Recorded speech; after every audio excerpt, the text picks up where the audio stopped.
Do we as humans have a listening problem? I mean, after all, the saying goes, those who have ears should listen.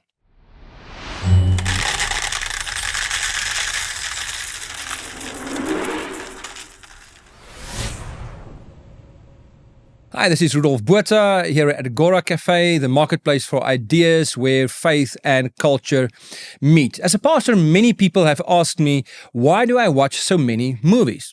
Well, as some way to start reflecting on it, I can just quote you one part of the very famous movie, August Rush. Now, the movie begins with this grass and wheat blowing in the wind and this really awesome scene. And then at one point, this whispery voice goes and says the following: "It's all around us. All you have to do is open yourself up. All you have to do is listen." And then, of course, that's where the story starts, and we're going to elaborate on this a little bit more just later on. But the point is, all the truth, goodness, and beauty of God and life are being revealed in life. But we sometimes miss out on it because we neglected our listening capacities. We neglected the way we listen at life. And so, having said all of this, so why do I watch movies? Well, here's the first reason.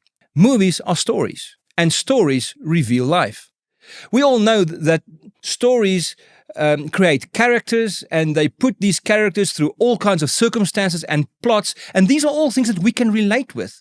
And when we look at the stories of these people, we are being transported to another world, and there's some wisdom that really comes to us through the stories. When my story and the story of the movie connect, the one speaks into the other. My life is a story, and so is your life. And so these stories connect while we watch movies, and it's almost like traveling. We all love traveling, and we know how much we learn when we travel. We travel to a foreign destination, we look at what's going on, and we learn so many new things about this culture, about these people. What makes them cry, what makes them laugh, what makes them happy. And from that culture, we can learn such a lot.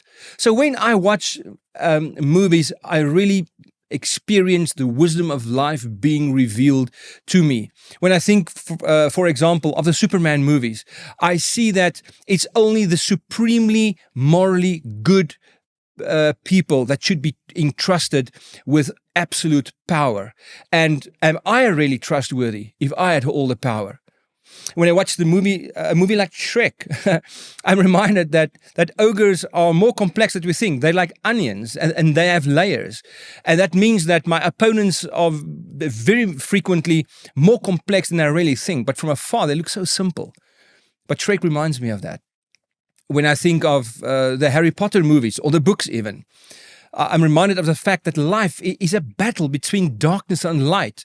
And I'm being reminded of the fact that when I want to save my friends and myself and make this world a better place, sometimes I need to sacrifice my own needs and my own safety in serving others. When I watch Interstellar, I just learn that time is so precious, especially time spent with your loved ones. And time missed out on your loved ones is just plain that. Time missed out. It doesn't matter how you can justify missing out on that. When I look at maybe a less popular movie like The Gorge that was released just a few months ago, I see these two people on opposite poles of the ideological spectrum. They've grown up in different parts of the world. They are on ideological and geopolitical opposites, and they will remain enemies if they do not start to communicate. When I look at The Hobbit and I encounter Bilbo will probably whisper in my ear that, adventures may make me late for dinner, but in the end, they force me out of my safe space. They force me across the barriers towards the need, towards other people. And adventures may be uncomfortable, but they're good because they change me for the good. So when we watch movies, the depth of life can really be transposed to us. And someone said previously that the greatest philosophers at this point in time, they do not sit in university chairs anymore. Well, some of them do. Of course, we do get good university philosophers, but they're in Hollywood. They're busy making movies, and even theologians. And so that's why we should really be open. But there's a second reason that we watch movies, and that is they help us to listen on a much deeper level. Going back to the movie of August Rush, we see this very odd kid. And his oddness is very important because he's got this capability, this ability to really listen to life. He hears all the sounds that all the other people in the city of New York also hear, but he hears them differently. He hears music in all the sounds that he encounters. He can really organize it in his own mind to a coherent whole. And so that is something that we really need to adhere to and to acquire the ability to listen. When we look at Jesus' most fundamental parable is the parable we get in the Gospel of Mark, chapter 4, where Jesus tells the story of the sower sowing the seed. And I don't know if you remember that the parable begins with the words, listen here, and it ends with the words, those who have ears should listen. So it forms an inclusio. It begins with listening and it ends in listening.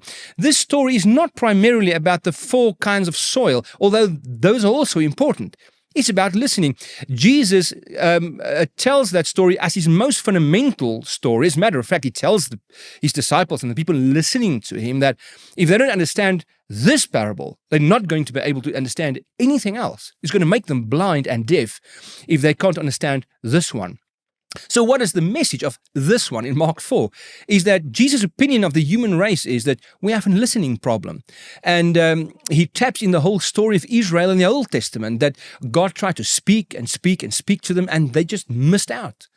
So movies and stories help us to listen. And it's no coincidence that 70% of the Bible consists of stories, because stories is revelatory. They are revelatory. They reveal divine and life truth to us.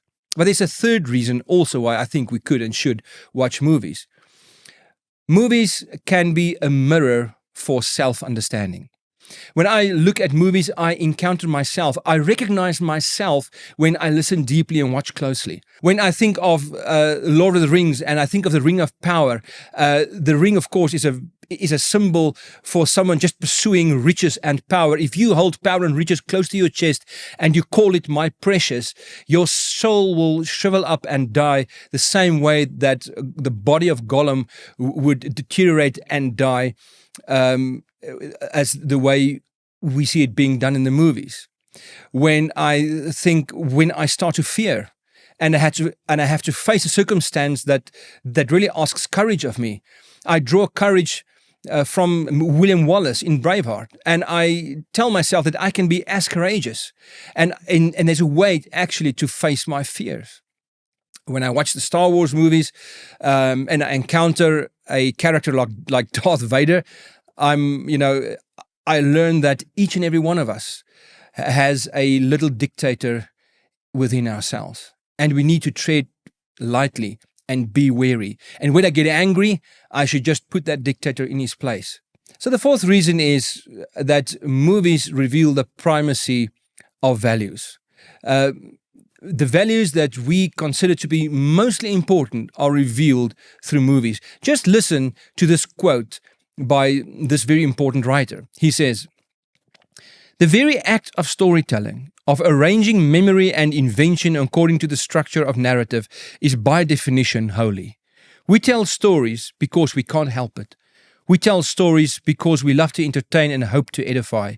We tell stories because it fills the silence death imposes. We tell stories because they save us." These are the words of James Carroll.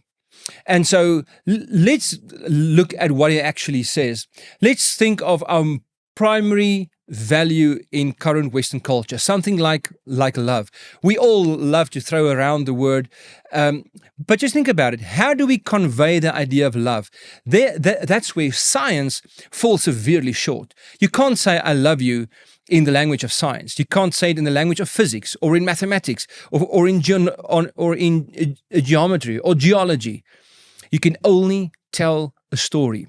We can actually get teary-eyed when we watch a story of a loving relationship between two people and love being expressed in such a way that the story invites me in. It doesn't communicate in a propositional statement like in science. And of course, science is a good thing. It's a great thing, but it's very, very limited. We need stories for the fullness of truth of life to be able to be revealed. Right through church history, we've said that God reveals himself in two ways.